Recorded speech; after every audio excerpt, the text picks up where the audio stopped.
하나님께서 우리의 모임 기도회 가운데 함께 하시고 기뻐하시는 줄 믿습니다. 오늘 이 시간 함께 나눌 말씀은요, 마가복음 9장 29절입니다. 제가 읽겠습니다. 이르시되 기도 외에 다른 것으로는 이런 종류가 나갈 수 없느니라. 아멘.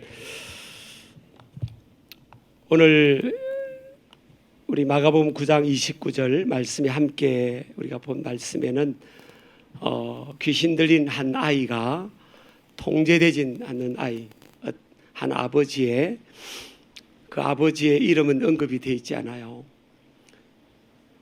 그 아버지의 아들이 통제되지 않고 무덤 사이에서 자기 몸을 해하고 또 소리를 지르면서 많은 사람들에게 또 두려움과 공포를 주는 그런 아이가 있었습니다. 근데 예수님의 제자들에게 그 아이 부모가 데려왔지만 예수님의 제자들이 그 아이를 고치지를 못했어요. 근데 예수님께서 그 아이를 보자마자 예수님께서 그 아이를 붙들고 있는 말 못하고 듣지 못하게 하는 그 어둠의 영을 물리치고 그 아이를 자유케 하고 깨끗하게 고쳐주신 줄 믿습니다. 그래서 예수님의 제자들이 의아해했어요. 자기들은 숫자가 많았고 그 아이를 고쳐보려고 노력을 했지만 아무 일도 일어나지 않았죠.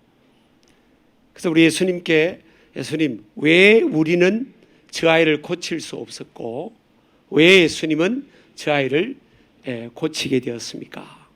그때 우리 예수님은 단 한마디의 이 말씀으로 그 비밀을, 그 해답을 말씀하셨습니다. 우리 오늘 빨간 여기 보면 기도가 해답이라고 했는데요, 기도 외에는 이런 종류가 나가지 못한다.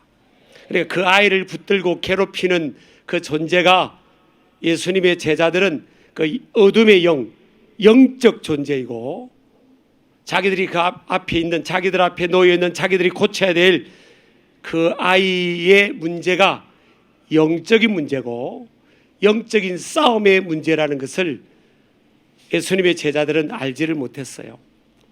그리고 그 아이 속에 역사하는 그 어둠의 영을 물리치지를 못했죠. 우리 예수님은 단번에 알았습니다. 내 이름이 무엇이냐? 말 못하고 듣지 못하게 하는 어둠의 영에 딱 붙들려 있는 그 아이를 괴롭히고 그 아이로 인해서 부모와 주위의 사람들에게 공포와 두려움과 불안을 가져다주는 그 원인이, 궁극적이고 본질적인 원인이 영적인 데 있다는 거죠. 우리가 과학 시대를 살아가고 있는데요, 과학 만능주의 시대를 살아가고 있습니다. 계몽주의 교육의 영향을 받아서 우리는 초자연적인 역사와 또 영적 싸움의 역사를 간과하는 이 시대를 살아가고 있습니다. 오늘날 왜 이 영적 싸움에서 교회가 지고 있을까? 저는 교회가 충분히 이길 수 있다고 믿습니다. 교회의 머리는 예수 그리스도이기 때문이죠. 그런데 왜 교회를 통해서 오늘날 예수 그리스도를 따르는 예수님의 제자를 통해서 아무 일이 일어나지 않았던 것처럼 왜 그런 일이 오늘날 어둠의 권세들을 깨트리고 제압하고 정복하는 이 세상이 정신없이 무질서 속에 창조 질서가 뒤집어지는 이런 모습을 보면서도 왜 교회를 통해 이것을 바로잡는 어둠의 권세를 제압한 일들이 더 많이 일어나지 않을까? 왜 예수님의 제자들에게 아무 일이 일어나지 않았을까? 예수님께서 답을 보여주시는 겁니다. 기도 외에는 이런 유가 나가지 못한다. 교회는 만민이 기도하는 집이라는 거예요. 제가 2년 전에 교회가 배려를 해주셔서 한 5주간 유럽을 돌아볼 기회가 있었어요. 물론 우리가 유럽에 대해서 소문을 많이 들었습니다. 유럽은 기독교 국가고 국민들의 약 90%가 영국을 중심으로 예수님을 믿는 나라들이 이루어진 대륙이었죠. 근데 오늘 유럽에 있는 교회들이 텅텅 비었다는 소식을 듣고 그걸 저 현장을 확인해 보고 싶었습니다. 그래서 2000년 동안 부흥이 일어나서 선교사를 바울과 바나바를 최초의 세계 선교사를 파송했던 안디옥 교회부터 쭉 5주간 영국 존 낙스가 목회했던 장로교회 부흥이 일어났던 에딘버러와 또 지금으로부터 약 120년 전에 웨일즈에 부흥이 일어났던 그곳까지 다 찾아가 봤어요. 120년 전에요, 1년 6개월 동안 1903년부터 4년 동안 1년 6개월 동안 10만 명을 전도했던 교회가 있었어요. 그래서 거기를 가보고 싶었습니다. 어마어마한 숫자가 주님 앞에 돌아왔던 교회죠. 에반 로버츠라는 목사님의 회개를 통해 그에게 성령의 불이 임했죠. 한 사람의 회개 위에 아까 우리 김은성 목사님을 통해 우리 가슴을 치는 그런 회개의 메시지를 받았습니다. 한 사람의 회개를 통해서 하나님의 불이 임했던 거죠. 그게 공식입니다. 사도행전 2장 38절에도 베드로를 통해서 너희가 회개하고 각각 돌이켜 죄사함을 받으라. 그리하면 성령을 선물로 줄 것이라고 했죠. 한 사람의 깊은 회개를 통해서 그 한 사람에게 성령의 불이 임했던 겁니다. 그가 있는 곳에 수많은 영혼들이 주 앞에 돌아오는 기도의 운동과 회개의 운동과 회심의 운동이 일어나게 되었습니다. 그래서 바이킹들이 모였던 그 영국이라는 나라가 사람이 바뀌니까 제도도 바뀌고요, 법도 바뀌고 거친 바다의 해적대들이 신사숙녀가 되었잖아요. 국민의 약 90% 가까이 예수님을 믿고 인정하는 기독교 국가가 된 거예요. 그래서 거기를 그 중심에 그런 역사를 일으켰던 그곳을 가고 싶었어요. 그래서 우리 부부가 고생해서 갔더니 지금은 7명만 모여 있더라고요. 저희들을 가이드해 줬던 그 교회 가장 나이가 어린 여전도 회원의 70대 후반이었습니다. 그곳에서 우리가 기도를 했는데 답답하더라고요.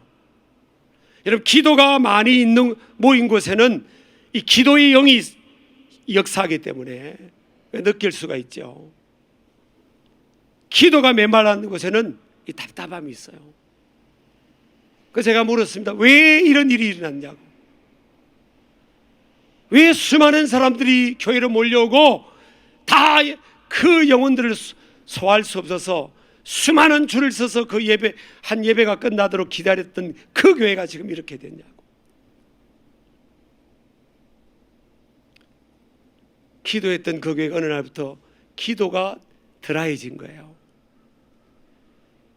저는 저를 포함해서 우리 한국교회 문제는 기도의 문제라고 생각합니다. 우리 부모님 세대 때, 믿음의 선진 세대 때 정말 교회마다 기도하는 사람들이 많았어요. 기도의 파수꾼, 기도의 복병들, 수많은 기도의 용사들이 밤을 새우고 새벽을 깨우며 기도했던 사람들이에요. 그래서 교회마다 부흥이 됐고요, 은혜할 것 없이 교회를 통해서 하나님의 권능이 나타났습니다. 여러분, 기도 외에는 이 영적 싸움, 이런 어둠의 영들, 이런 세력들이 나갈 수가 없어요.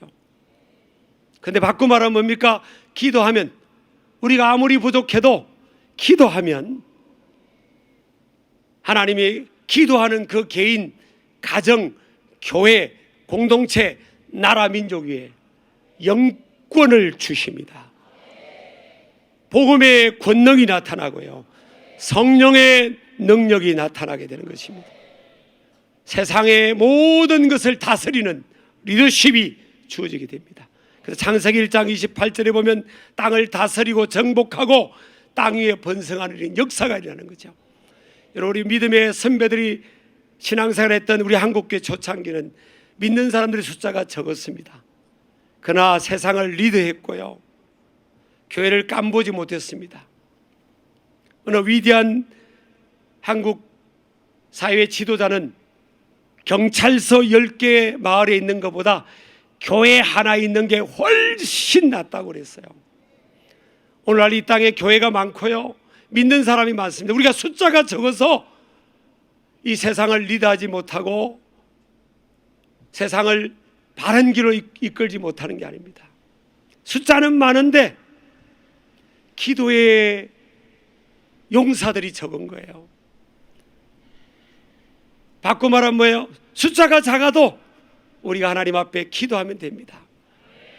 저는 어느 날 하나님 앞에 기도하는데, 제가 초등학교 5학년 때, 제 이야기에서 죄송합니다만은 초등학교 5학년 때, 중학교 2학년 때 교회가 우리 마을에 없어서 이웃 마을에 있어서 어린 마음에 언덕에서 하수구가 흘러가는 그곳에서 제가 기도했던 적이 있었어요. 초등학교 5학년 때, 중학교 2학년 때 무슨 믿음이 깊었겠습니까?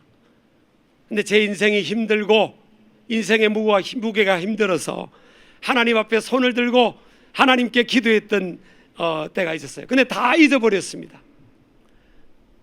그 시간을 다 잊어버렸어요. 그런데 하나님께서 40년, 50년이 가까울 때 그 장면을 떠올려 주시더라고요. 기영아, 내가 네가 하수구 안에 들어가서 너 혼자 울면서 기도하는 그 모습을 보았다는 거예요.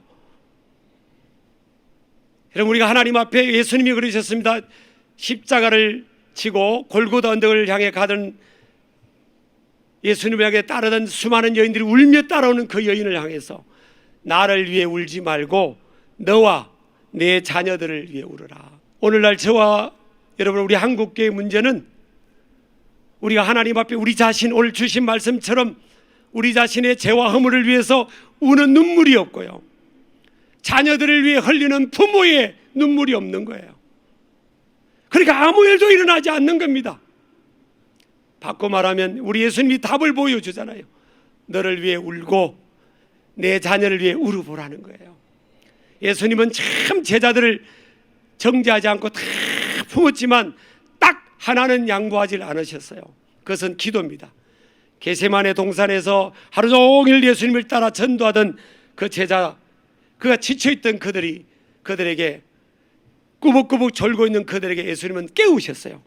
왜 1시 동안도 Why didn't you pray to God for an hour? 왜 1시간 동안 기도하지 못하느냐?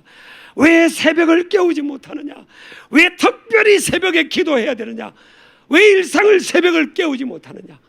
내가 새벽에 내가 너희를 도와준다고 했지 않냐? 우리가 다시 기도하면요, 저는 세상을 리더하고 세상을 장악하고 세상의 빛과 소금의 역할을 감당하는 우리 한국교회가 될 줄 믿습니다.